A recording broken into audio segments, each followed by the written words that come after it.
Here's the latest from the PMI Fact File. It's that was up through 31st of July 2019. And as I mentioned, there's about 932,000 PMPs.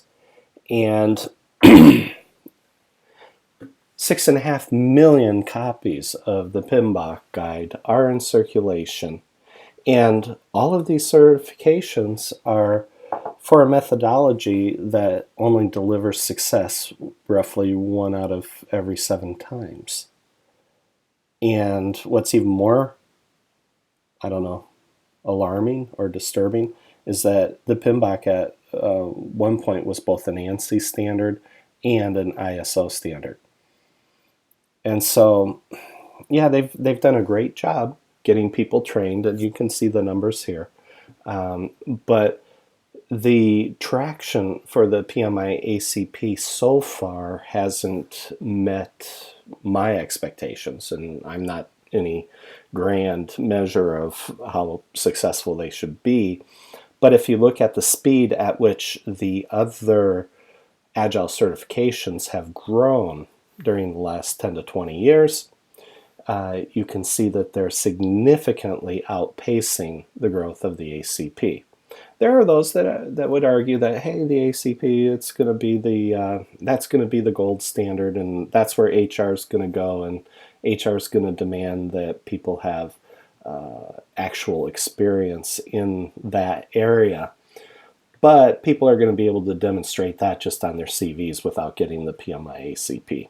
So if you've had a Scrum Master that's been through any of the certifications, that has any amount of experience, you can work with them and you can achieve anything and everything that you would achieve with the ACP. So, yeah, you can make your own conclusions. But for me, I'm not totally sold on that as an Agile certification. Now, in PMI's defense, they did buy Disciplined Agile. So Disciplined Agile delivery is now part of PMI, and I know that they're moving as fast as they can towards Agile. But we're talking, this is a monolithic organization, and it's going to take time to bring those people up the curve. And so, yeah, you can make your own judgments and decisions, do your own research on that. As I mentioned, Scrum Alliance, that was started by Jeff Sutherland and Ken Schwaber, and there's like 450,000 members. Their tagline is transforming the world of work. And Scrum.org, started by Ken Schwaber. Oh, it's not 2020, it was a few years ago. But they've grown to 316,000 members. And their tagline is to improve the profession of software development.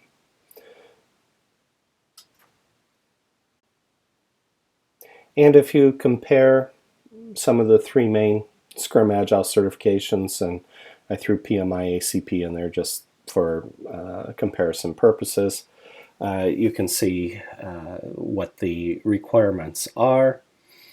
And if you need hours, for example, PMI ACP requires between 1,500 and 2,000 hours.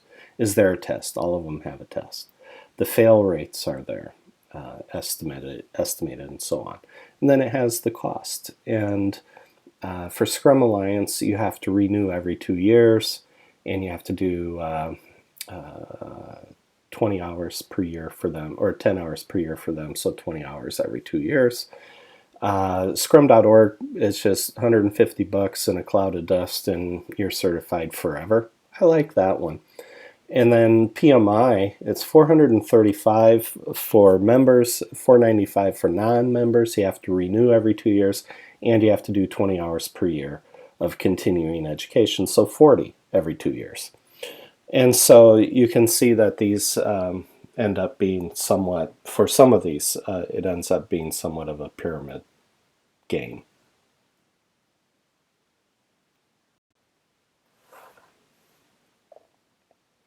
The main point of flow is to help you in different levels. At the individual level, achieve autonomy, mastery, and purpose. That comes from Daniel Pink's book, Drive. And at the team level, we look at Agile team facilitation. And you'll hear me talking a lot about the plate spinner at the circus. And these were pictures that we had made a number of years ago that are trying to communicate these various ideas. For Agile coaching, the expectation is going to be that you can part the waters and make amazing things happen. And by the time you get to Enterprise Agile coaching, you better be an Agile superhero capable of doing incredibly remarkable feats of Agile for the organization.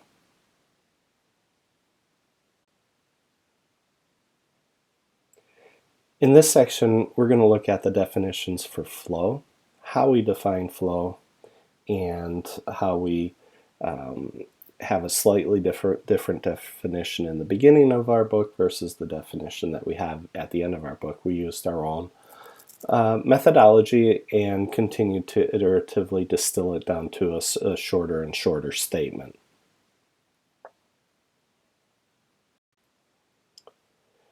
In Chapter 1 of our book, Flow, we define flow as the state of optimal performance achieved by applying a clear, consistent, persistent, and unified vision at all levels of an organization. So you have a vision, and it's everywhere. And so that's the definition of flow in the beginning of our book. In Chapter 9, getting there towards the end, because then we go into a bunch of case studies after that, we shorten our definition to the optimal state of high performance. Now, flow will help you achieve and sustain higher levels of performance individually and as a team and as an organization. That's the goal and the purpose of both this preparation course and both of our books. And remember, if it's not sustainable, then you can achieve temporary bursts of high performance. But what we're shooting for is an optimal state of high performance. And then what I would add is that can be sustained. That's sustainable. It's at a pace that you can continue to maintain that high level of performance. If you look at a professional basketball team, when the Chicago Bulls were winning everything, or when the Lakers were winning everything, or the Celtics were winning everything, if you looked at the individuals and the teams, they were able to individually enter into a high state of flow, and the teams were able to enter into a high state of flow. Did that mean they won every game? No. But they won a lot of them. But when it really came down to it, when it came to tournament time, they delivered. And Mihail Csikszentmihalyi, he did a study on individual flow and even team flow, but primarily individual flow. His book was written in 1972. And Ted and myself and our other two brothers, we were all basketball players. We understood team sports. We understood flow. We understood what it took to get into that flow during the game. And it was interesting. If you would plan the game ahead of time and think about the game each quarter, how you wanted it to look, many times it was interesting that if you did a plan ahead of time, how each of those quarters looked, that it actually turned out like that during the game. And that happened over and over again, and Mihai, he actually went through that in his book, and it was a way that top performers and top athletes got themselves into the flow. They were always planning for the game. And they were planning, okay, in this situation, this is how the pass is going to go. In this breakaway, This is how we're going to help each other get down the court faster. And it was just interesting how that all worked together, and we were able to, some games, it was just amazing. Every shot you put up, almost everything went in. It's just like all of a sudden you're in that groove and every shot goes in. Every pass goes to the other teammate through the defender's legs or whatever.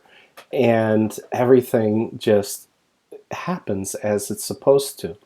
And in a sense, it's like very much like a psychological warfare almost, in that if you saw the other team getting into their flow and your team was struggling and not getting into the flow, that tended to work against your own team, and you could feel that you were slipping out of flow. And then people get into the blame game and they start yelling at each other, and everything just goes off the rails. So we want you to hit the optimal state of high performance for an individual, for the team, for the product program processes that you have, and for the portfolios and the whole organization.